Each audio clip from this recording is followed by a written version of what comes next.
Hola a todos y a todas. Espero que se encuentren muy bien. El día de hoy les vamos a continuar con los trabajos sobre elementos de biología para ayudar a analizar la información sobre COVID-19. Es un trabajo que estamos realizando un servidor Armando Tejeda Mancir, la doctora María Elena Tejeda Yomas y Ernesto Tejeda Yomans. Yo soy maestro de la Universidad de Sonora, del Departamento de Investigaciones Científicas y Tecnológicas. Voy a ocultar aquí la cámara de video. El día de hoy lo que vamos a revisar son pruebas de diagnóstico, la segunda parte de este tema, que son las pruebas serológicas. En este reporte que presentamos del junio 12, sabemos que existen a esa fecha 201 pruebas de diagnóstico para COVID-19.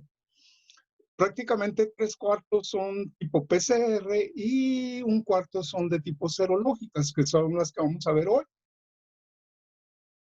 Estas pruebas serológicas, básicamente hay de dos tipos, unas que se conocen como pruebas de diagnóstico rápido y otras se conocen como pruebas ELISA.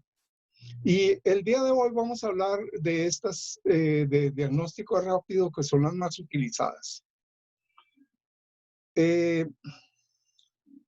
Una prueba serológica consiste en detectar la presencia de anticuerpos, ya sea M o G, contra el virus SARS-CoV-2. Como muestra este esquema, está representando el virus coronavirus y estos están representando los anticuerpos que neutralizan la acción del coronavirus. Entonces, en México, los criterios y políticas para autorización de uso comercial de pruebas serológicas son realmente escasos. Existe este documento de la Subsecretaría de Prevención y Promoción de la Salud, de la Dirección General de Epidemiología, de marzo de 2020, que son un conjunto de recomendaciones para usar pruebas contra IgG y IgM en este tipo de artefactos que se usan en el punto de atención. Y está otro documento de la COFEPRIS que realmente es más que un criterio o un comunicado para hacer trámites de importación de este tipo de pruebas y los permisos y otorgar los permisos respectivos. Las pruebas serológicas se fundamentan en el siguiente hecho. Como recordamos, el virus SARS-CoV-2, para poder infectar una célula, esta parte está representando una célula aquí, tiene que fijarse en un sitio de reconocimiento de la célula y precisamente el sitio de reconocimiento de la célula se une a estas proteínas de la corona del virus, que se llaman proteínas pico, de su nombre en inglés, y se conocen como proteínas S.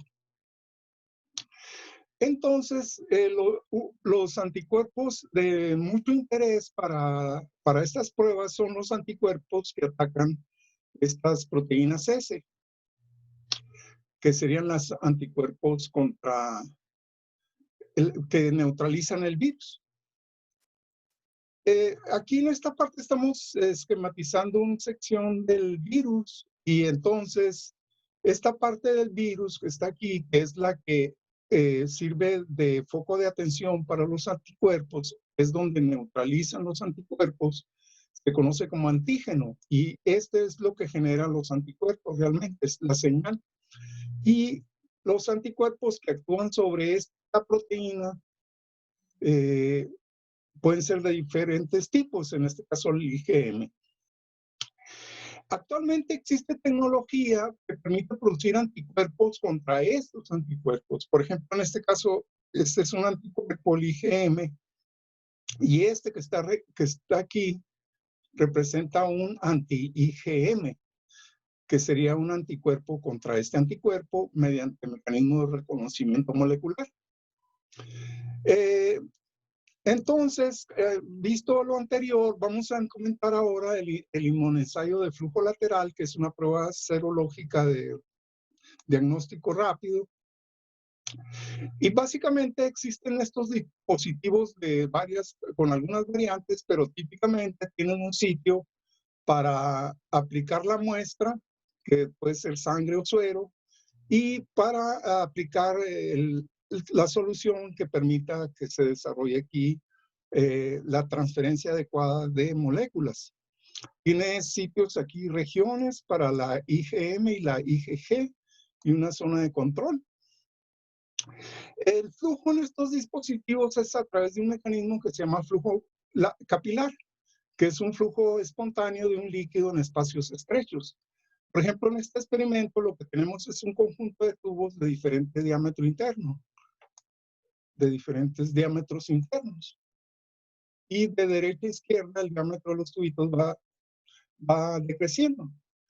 Lo que podemos observar es que en el tubo más ancho prácticamente tiene la misma altura que el recipiente de origen.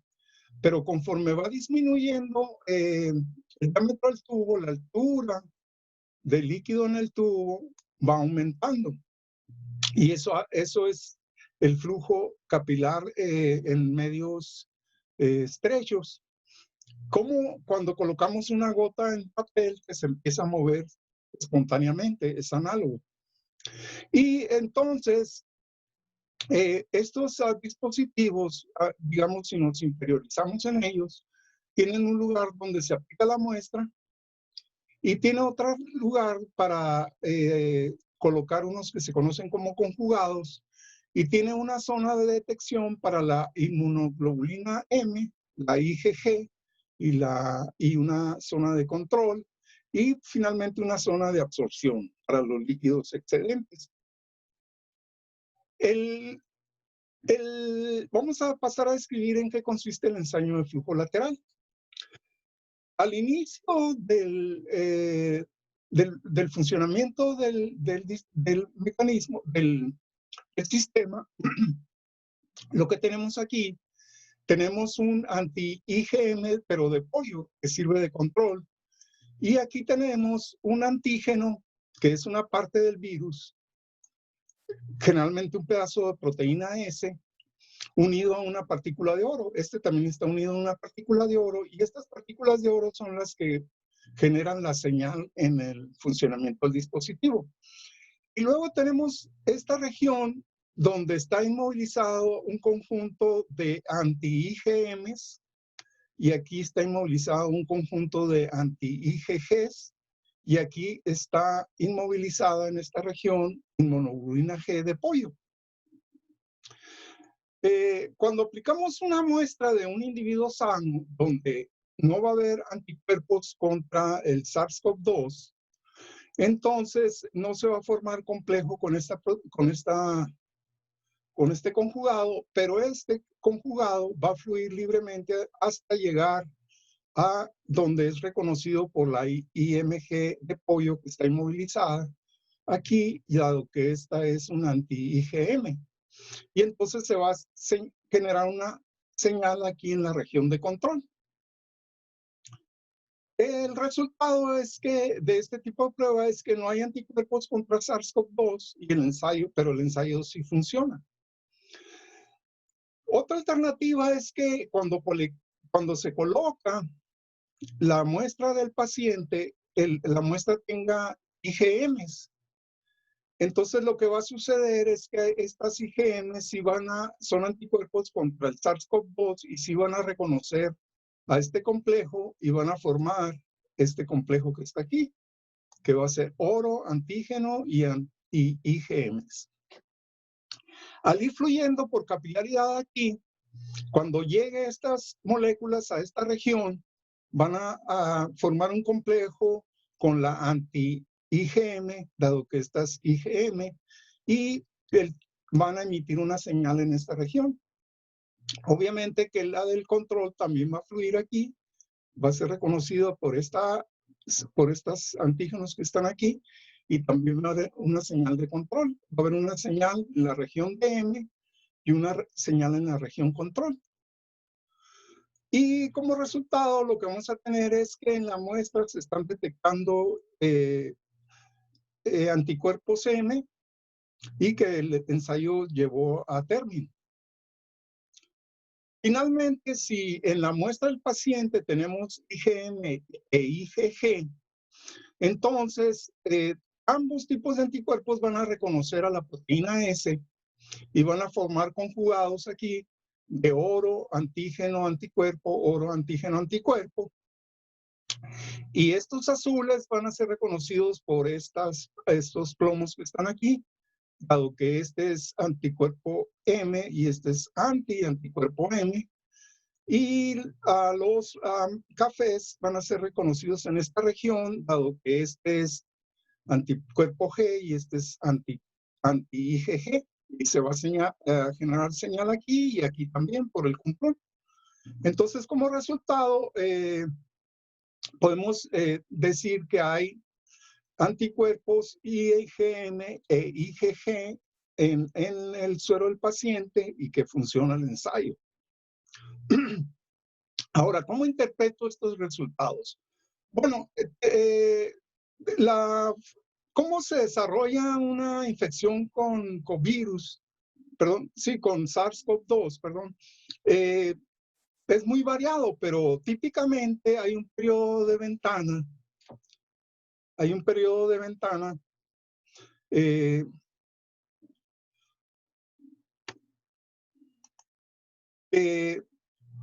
consiste en una etapa asintomática y una etapa de los inicios de los síntomas.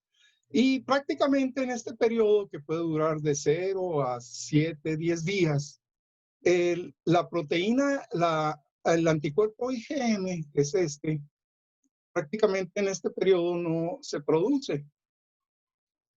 Posteriormente, en este periodo de infección y recuperación, esta proteína M desciende hasta 0, pero a partir del 14 días típicamente empieza a formarse la proteína IgG, que es esta, la IgG.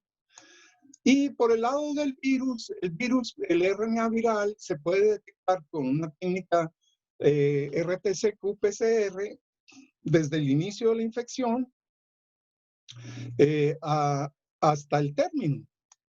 Toda esta trayectoria es variable, también dijimos, ¿no? Esto es típico.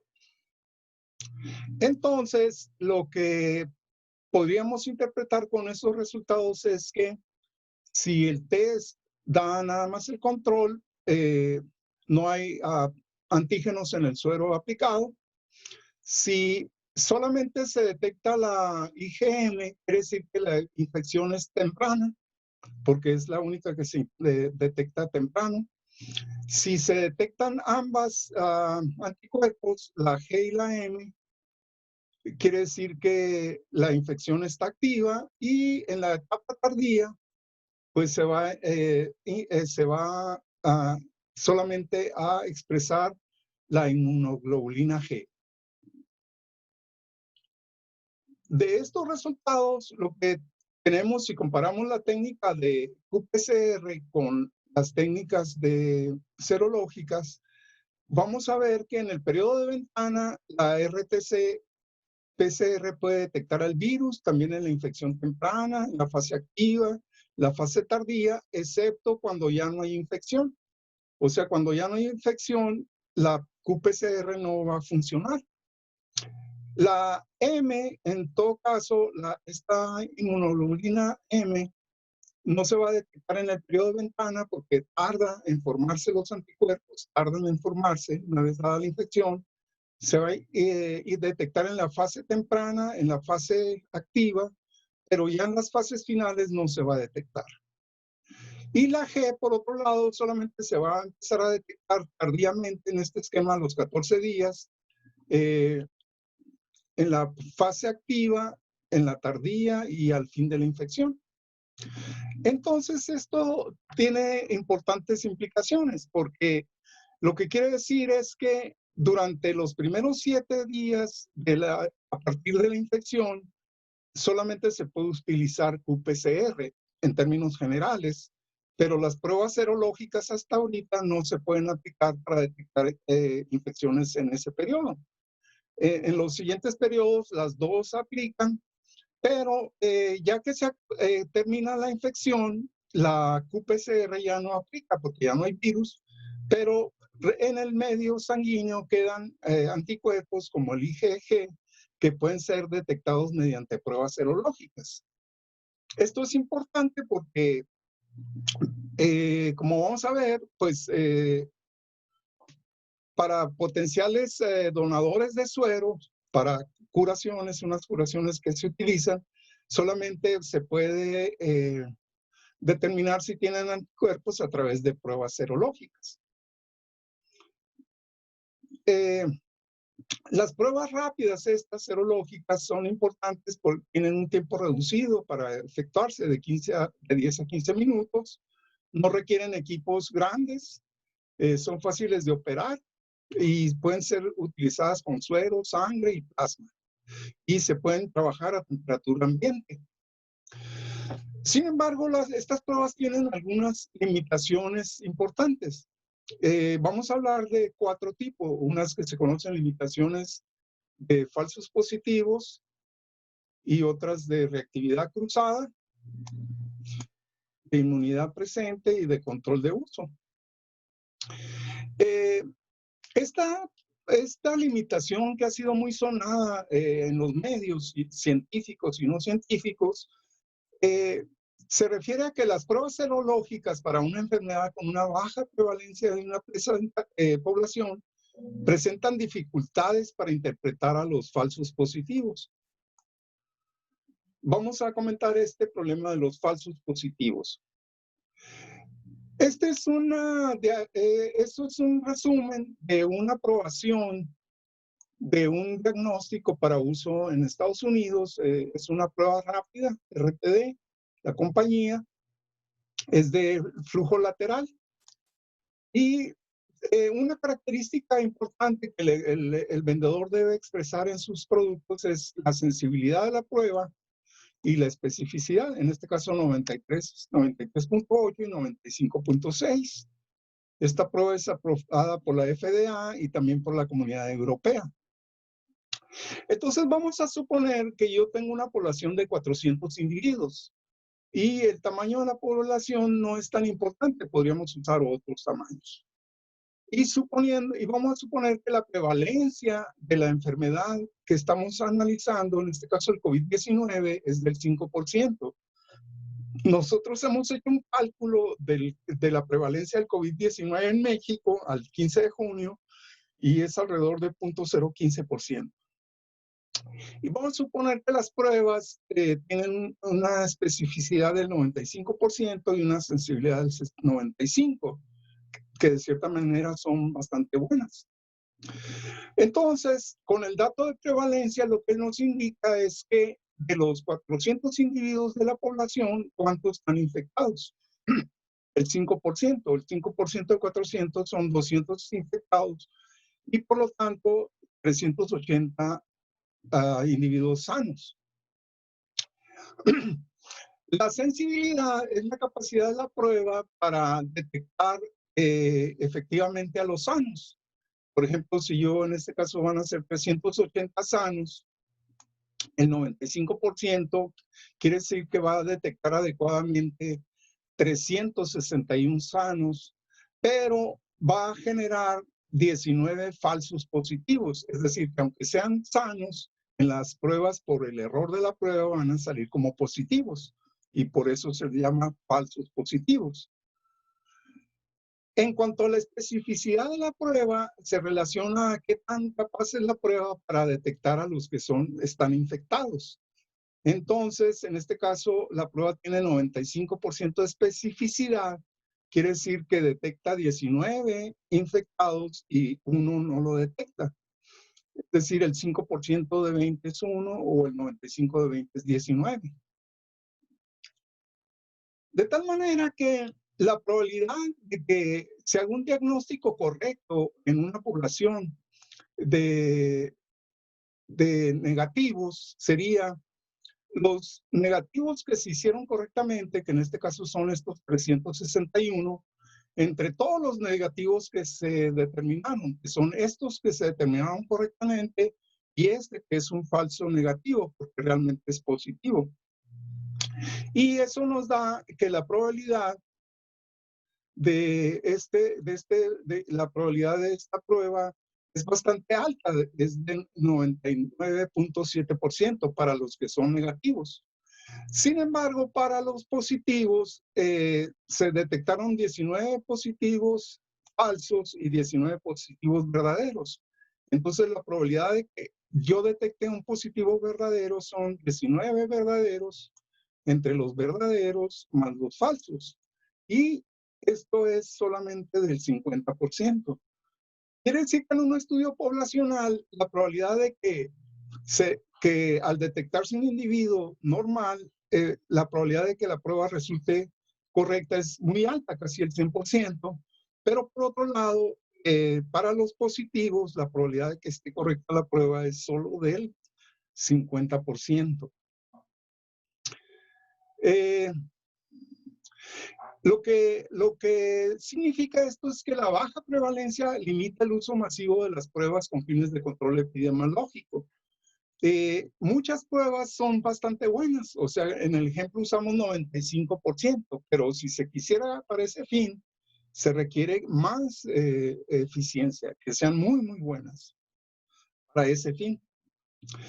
La otra limitación de estas pruebas es la reactividad cruzada, que algunos kits dan falsos positivos con otro tipo de virus, por ejemplo, con virus del resfriado.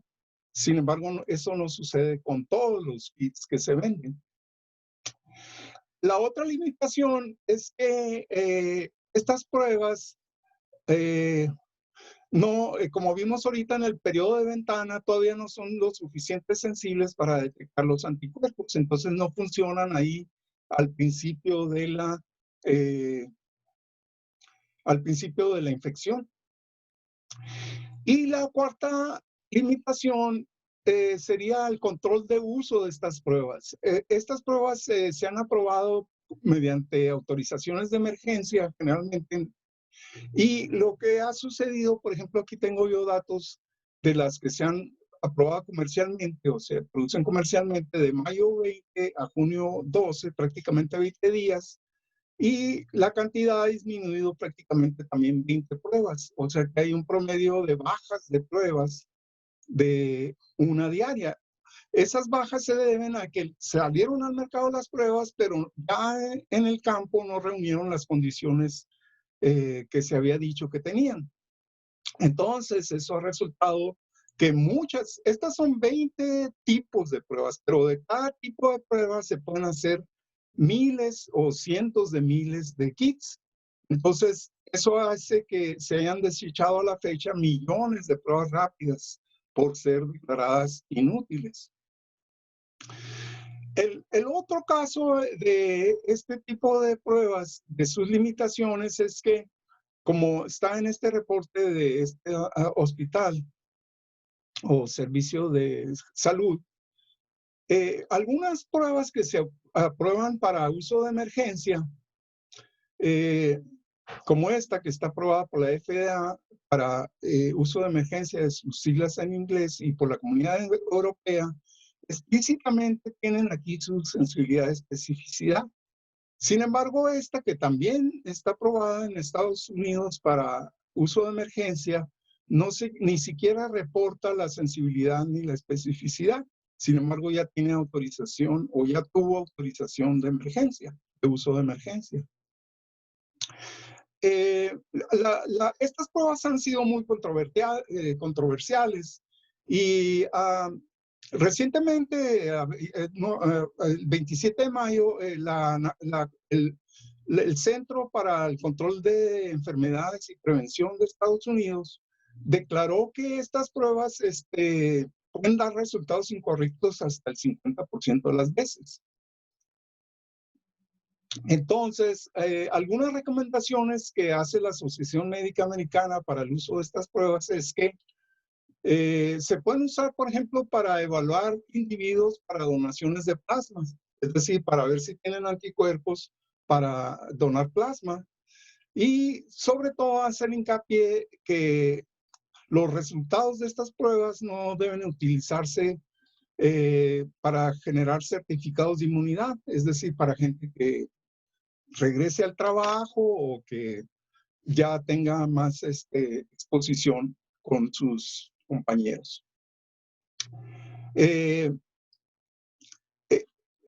Les recomiendo este video para complementar este tema. En este tema hemos revisado básicamente la prueba serológica de flujo lateral y hemos hecho algunos comentarios sobre sus ventajas y sus limitaciones.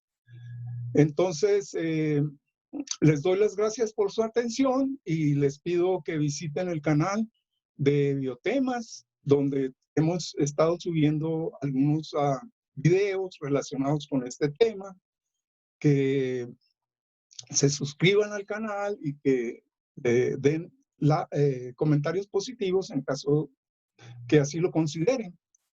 Entonces, muchas gracias y nos vemos hasta la próxima.